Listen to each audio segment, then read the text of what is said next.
کل میں نے آپ کے سامنے وعدہ کیا تھا کہ میں آپ کو کوفہ کے چند حالات بتاؤں. یہ کوفہ کوئی پرانی بستی نہیں تھی. اس کی ابتدا 17 ہجری میں ہوئی رسول کے بعد. کیونکہ یہ جگہ جو تھی، یہ کوفہ جہاں پہ یہ جگہ ہے، یہ جگہ بڑی موزوں تھی. یمن، فلسطین، خلیج فارس، ایران، یعنی کہ اسے شط العرب عرب کہا جاتا تھا. یہاں سے مختلف ملکوں کو رستے جاتے تھے. یہ ایک ایسا مرکز تھا جہاں پہ تمام ملکوں میں جہاں جہاں فوجیں بھیجی جا رہی تھی انہیں اچھی طریقے سے مانیٹر کیا جا سکتا تھا. جب پہلے خلیفہ کا دور تھا تو کیوں اس نے مختلف ملکوں پہ فوجیں بھیج دی تھی ملکوں کو فتح کرنے کے لیے. آل محمد نے لشکروں کے ساتھ علاقے فتح نہیں کیے، کردار کے ساتھ فتح کیے. کیونکہ تلوار بدن کو جھکاتی ہے، کردار نفس کو، دل کو تمہارے دامن جھکاتی ہے. اب جب انہوں نے کوفہ کی تو سعد بن ابی وقاص جو تھا، اس نے 17 ہجری کو اس شہر کی بنیاد رکھی تھی. اس نے 1 لاکھ جھونپڑیاں عارضی طور پہ یہاں قائم کی تھی فوجی کیمپ بنانے کے لیے. یہ اپنی آرمی کی ایک چھاؤنی وہاں بنانا چاہتے تھے کہ ہم اس علاقے میں بیٹھ جائیں تاکہ یہاں سے مختلف ملکوں کو فتح کرنے کے لیے آسانی ہو جائے. یہ 17 ہجری کو اس کی بنیاد رکھی گئی. 1 لاکھ جھونپڑیوں کے ساتھ اس کو آباد کیا گیا. بعد میں 2 طرح کی روایات ہیں. ایک یہ تھا کہ تیز بارش کی وجہ سے، ایک ہے کہ آسمانی بجلی گرنے کی وجہ سے وہ جھونپڑیاں جل گئی تو پھر وہاں پر پکے مکان بنا کے فوجیوں کو رہنے کی جگہ دی گئی. ایک بات آپ ذہن میں رکھیے گا، اگر آپ تہذیبوں کا مطالعہ کریں تو یہ بات سننے میں، آپ کو دیکھنے میں، مطالعے میں ضرور ملے گی کہ جہاں مختلف تہذیبوں کے لوگ آباد ہوں وہاں امن بڑی مشکل سے ہوتا ہے. کیونکہ کوئی تہذیب دوسرے کو ماننے کے لیے تیار نہیں.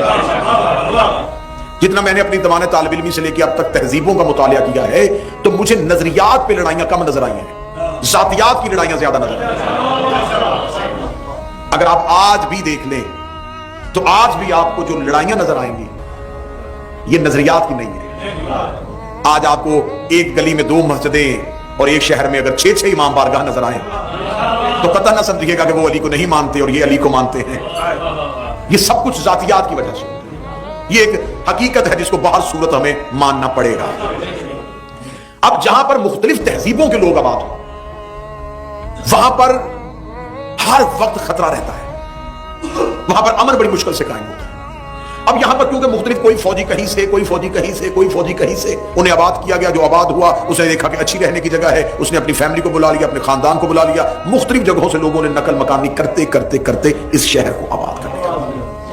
جب اس شہر کو آباد کر لیا تو اب اس شہر پہ ایسے ایسے لوگ تھے کہ مثلا اگر آپ عرب میں مکہ میں چلے جائیں تو اس میں چند قبیلے تھے، مدینہ میں چند تھے، اس میں چند قبیلے نہیں تھے. اس میں عرب کے تمام قبائل کے لوگ رہتے تھے. اب جب عرب کے تمام قبائل کے لوگ رہتے ہوں تو وہاں پر ایک قبیلے کو دوسرے قبیلے کے مخالف اکسا لینا، ان کو ان کی حمایت میں لے کے آنا، یہ بڑا آسان کام تھا.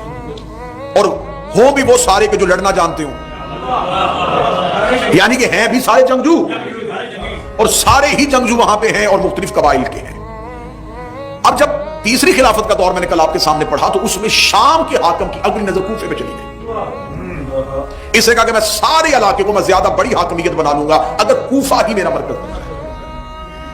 اب اس کی نظریں کوفہ پر جمی ہوئی تھی اور تیسری خلافت کے دور میں اس کے لیے رستہ ہموار کر دیا تھا کہ کوفے میں ایک انتہائی بد کردار شخص کو کوفے کا گورنر بنا دیا تھا. اسے اسلام کے ساتھ کوئی غرض ہی نہیں تھی. وہ کہتا تھا کہ بس مجھے جتنی بھی عیاشی مہیا ہو سکے وہ کرو، جو جس نے کرنا ہے. اب امیر المومنین کا جب دور آتا ہے تیسری خلافت کے بعد، اب امیر المومنین مدینہ سے نکل آتے ہیں، اپنا تخت حکومت عارضی طور پہ کوفے بناتے ہیں کیونکہ امیر المومنین شام فتح کرنے آئے تھے. شام میں امیر المومنین نے 4 قاصد پہلے بھیجے تھے کہ کیونکہ مرکز میں میری حکومت بن گئی ہے اور تم نے ہر دور میں مرکز کی حکومت کو ماننا ہے تو میری حکومت کو بھی مان. اب دیکھیے گا کتنی ناانصافی ہے کہ اس نے علی سے پہلے والی حکومت کو مانا ہوا تھا. جو ہی منبر پہ علی آئے اس نے کہا میں علی کی حکومت کو تسلیم نہیں کروں. اس نے مولا علی کی حکومت کو جب تسلیم کرنے سے انکار کر دیا تو مولا امیر المومنین کوفہ آ گئے. اب کوفہ آنے کی دوسری وجہ بتاؤں گا. مدینے کے لوگ اب لڑ نہیں سکتے تھے. ان کے بزرگوں نے بدر لڑی ہوئی تھی، احد لڑی ہوئی تھی، خیبر خندق یہ اتنی جنگیں لڑ چکے تھے کہ اب ان میں جنگ لڑنے کی ہمت ختم ہو چکی تھی. یا اور آسان کروں میں پاکستان کی مثال دوں، مجھے یہاں کے شہروں کا اتنا نہیں پتا، مدینہ اسلام آباد بن گیا تھا. ہاں وہ سکون سے رہنا چاہتے تھے، وہ وی آئی پی ہو گئے تھے. یقین کیجئے کہ آپ عربوں کی تہذیب پڑھ کے دیکھیں، ان میں سے محبت کے ساتھ جنگ کرنے والوں کی تعداد کم ہوتی تھی. لالچ، کیونکہ جنگ ان کا پیشہ تھا بھئی، جنگ ان کی جاب تھی، یہ لڑتے تھے، مال غنیمت لوٹتے تھے. اب انہوں نے اتنی جنگیں لڑی، اور جتنی جنگیں اسلام نے لڑی وہ ساری فتح ہوئی تھی. اب ان کے گھر میں اتنا مال غنیمت تھا کہ 5-5 لاکھ دینار گھر میں بوریوں میں رکھے ہوئے تھے. اب اس دور میں کیا خرچے ہوتے تھے اور کیا اخراجات ہوتے تھے، نہ بینکیں ہوتی تھیں. اب جو بھی تھا گھر میں رکھنا، اور اخراجات بھی محدود. اب اتنا پیسہ جب گھر میں پڑا ہو، اب انہیں ضرورت نہیں تھی اپنے آپ کو مشقت میں ڈالنے کی. انہوں نے کہا بڑی جنگیں لڑ چکے ہیں، اب ہمیں سکون سے رہنے دیا جائے، اب ہم ایک اچھی زندگی گزارنا چاہتے ہیں. یہی وجہ ہے کہ جنگ جمل میں مدینہ سے مولا علی کے ساتھ 1000 کا لشکر آیا تھا، اور 12000 کا لشکر کوفے سے علی لے کے چلے تھے. 1000 اور 12000 ریشو دیکھیے ذرا، یہ نہیں ہے کہ 10 اور 12 ہیں، ایک ہے. 1000 مدینے سے مولا علی کی نصرت کے لیے آئے، 12000 افراد کوفے سے آئے. اب جو کوفے سے چلے تھے، کیونکہ میں نے آپ کے سامنے ہلکی سی تہذیب پڑھ دی ہے کہ یہ سارے جنگجو تھے ہی سارے فوجی. اب فوجیوں کو جب امیر المومنین کی حکومت آ گئی، جس کی گورنمنٹ ہوتی ہے وہ آرمی کو اپنے فیور میں استعمال کرتے. اب یہاں کوفے میں 3 طرح کے طبقے بن گئے. ایک وہ جو علی کے ساتھ جاتے تھے علی کی محبت کی وجہ سے. آپ جب تک ان چیزوں کو نہیں سمجھیں گے نا، معاملات نہیں کھلیں گے. جو لوگ جاتے تھے علی کی محبت میں، وہ محبان علی کہلواتے تھے.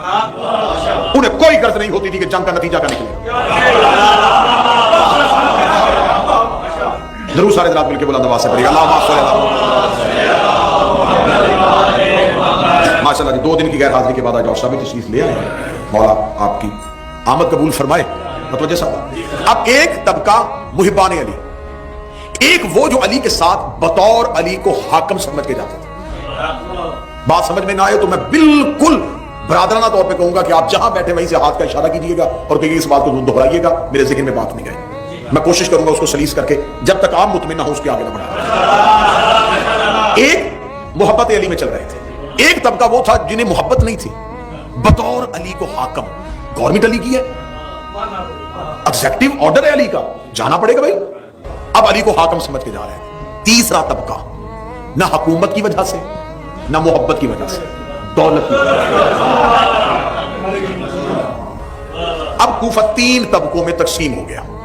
مولا امیر المومنین جب پہلی جنگ کرنے کے لیے گئے، اب جو محبان علی تھے وہ اول دستے میں لڑ رہے تھے، اور علی جنگ کی حکمت عملی بھی ایسے بناتے تھے کہ امیر المومنین ہمیشہ اول دستے میں اپنے محبت کرنے والوں کو رکھتے تھے، جن پہ یقین تھا کہ ان کے پاؤں نہیں اکھڑنے. یہی وجہ ہے کہ مولا امیر المومنین کوفے کے اب 12000 کا جس کا لشکر ہو تو وہ تو چاہتے ہیں کہ چیف آف آرمی اسٹاف ہمارا ہو، زیادہ تعداد ہماری. علی فرمایا نہیں، بے شک تم 12000 ہو، کمانڈر میرا مال کے اصدر ہی ہوگا.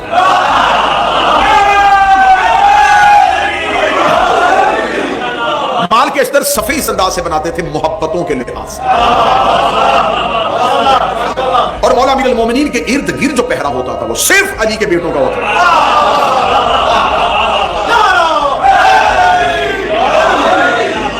یہ جنگی حکمت عملی تھی. اب انہوں نے جمل کی جنگ 3 طبقوں نے لڑی. پہلے طبقے نے محبت سے، محبت کرنے والوں میں بہت سے افراد شہید ہو گئے، ہونے تھے کیونکہ اول دستہ وہ تھا، سب سے آگے لڑنے والے وہ تھے، تو شہادتیں انہی کی ہونی تھی نا جو اگلی صفوں میں لڑ رہے ہیں، جو اگلے مورچوں پہ لڑ رہے ہیں. ان میں سے اکثریت کی شہادت ہو گئی. جو پیچھے طبقہ تھا جو بطور حاکم علی کو مان کے آیا تھا، ان کی نظر نتیجے پہ ہوتی تھی کہ جنگ کا اینڈ کیا ہوتا ہے. اگر معذاللہ علی جنگ ہار جاتا ہے تو ہم تو فوجی ہیں نا، ہم نے تو حکومت ہی کو ماننا ہے. ان میں سے اکثر لوگ مولا علی کی چوتھی خلافت کے قائل تھے. وہ کہتے تھے کہ وہ جو 3 ہیں ہم ان کے ساتھ بھی رہے ہیں، اب تو آ گیا ہم تیرے ساتھ، اور اگر تجھے کوئی ہرا کے تیری جگہ آ جائے گا تو اس کے ساتھ. اب یہ ایک دستہ ہے. پیچھے ایک دستہ وہ ہے جو کہتا ہے کہ جنگ ختم ہو. اب ہوا کیا دیکھیے گا، ہوا کیا. جنگ جمل منطقی انجام پہ پہنچ گئی. لشکر علی نے پسپاں کر دیا، علی کی فتح ہو گئی. فتح ہوتے ہی مولا علی نے اعلان کیا خبردار ان کا کوئی مال نہیں لوٹے گا، ان کا مال کسی نے نہیں لوٹا.